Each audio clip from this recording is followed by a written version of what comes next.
आदिवासी पाडे उद्ध्वस्त होण्याच्या वाटेवर। नमस्कार, मी रेणुका नाडकर आणि आपण पाहताय समर्थन लाईव्ह। वसई विरार महापालिका क्षेत्रातील आदिवासी पाडे अराजकतेच्या खाईत लोटले जात असून उद्ध्वस्त झाले आहेत। त्यामुळे याच आदिवासी पाड्यातील नागरिकांना विविध समस्यांचा सामना करावा लागत आहे। गिदराई पाडा या आदिवासी पाड्यात सुद्धा शाळकरी विद्यार्थ्यांसह वृद्ध नागरिकही त्रस्त झाले आहेत। गिदराई पाडा या आदिवासी पाड्याला वसईशी जोडणारा पूल हा अतिशय बिकट परिस्थितीत आहे। येथील आदिवासींना जीव मुठीत घेऊन या पुलावरून प्रवास करावा लागत आहे। याचबरोबर आदिवासी पाड्यात रस्त्याची देखील व्यवस्था नसल्याने आदिवासींना पायवाटेने प्रवास करावा लागत आहे। तेथील नेमकी परिस्थिती काय आहे पाहूयात। आपण हा पूल पाहताय, हा पूल आहे गिदराई पाडा या आदिवासी पाड्यातील। आदिवासी पाड्यांना जोडणारा हा पूल सध्या अतिशय धोकादायक परिस्थितीत आहे। पावसाळ्यात या पुलावरून पाणी जात असल्याने या आदिवासी पाड्याचा वसईशी असणारा संपर्क तुटतो।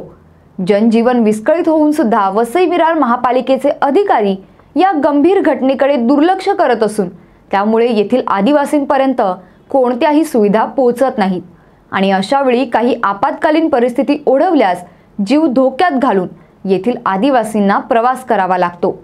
आपण पाहू शकता की कशा पद्धतीने या पुलाची रेलिंग देखील तुटलेल्या अवस्थेत आहे आणि तरीही नाईलाजाने येथील आदिवासींना हा पूल ओलांडावा लागतो। याच तुटलेल्या पुलावरून शाळकरी विद्यार्थी, वयोवृद्ध नागरिकही प्रवास करतात आणि त्याचबरोबर दुचाकी देखील याच तुटलेल्या पुलावरून जात असल्याने येथे जीवितहानी होण्याची शक्यताही नाकारता येत नाही। याबाबत तक्रार करूनही महापालिका दुर्लक्ष करत असल्याचं नागरिकांकडून सांगण्यात येत आहे। तर दुसरीकडे आदिवासी पाड्यांना रस्त्याची देखील सुविधा उपलब्ध नसल्याने येथील आदिवासींना पायवाटेने प्रवास करावा लागत आहे। या पायवाटेवरून जाताना आदिवासींना कसरत करावी लागते। गरोदर स्त्रियांना, वयोवृद्धांना आणि रुग्णांना घेऊन जाण्यासाठी सुरक्षित पूल आणि रस्ता नसल्याने याच पायवाटेवरून झोळीच्या सहाय्याने घेऊन जावे लागते। त्याचबरोबर येथे स्ट्रीट लाईटची देखील व्यवस्था नसल्याने अंधारातून आदिवासींना प्रवास करावा लागत आहे। गिदराई पाडा या आदिवासी पाड्यासारखेच अनेक आदिवासी पाड्यांना अशा अनेक समस्यांचा विळखा पडलेला आहे। वसई विरार महानगरपालिकेच्या क्षेत्रातील असे अनेक आदिवासी पाडे महानगरपालिकेला 13 वर्ष पूर्ण होऊनही उद्ध्वस्त होण्याच्या मार्गावर आहेत। लेखी तक्रार आणि वारंवार समस्यांबाबत पाठपुरावा करूनही महापालिकेचे अधिकारी मात्र दुर्लक्ष करत असल्याचे आदिवासींचे म्हणणे आहे।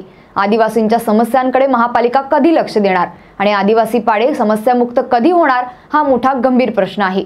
यावरील तुमचं मत काय, कमेंटद्वारे आम्हाला नक्की कळवा आणि अशाच विविध विषयांवरील सविस्तर तपशील जाणून घेण्यासाठी समर्थन लाईव्हला सबस्क्राइब करा आणि बेल बटन दाबा। धन्यवाद।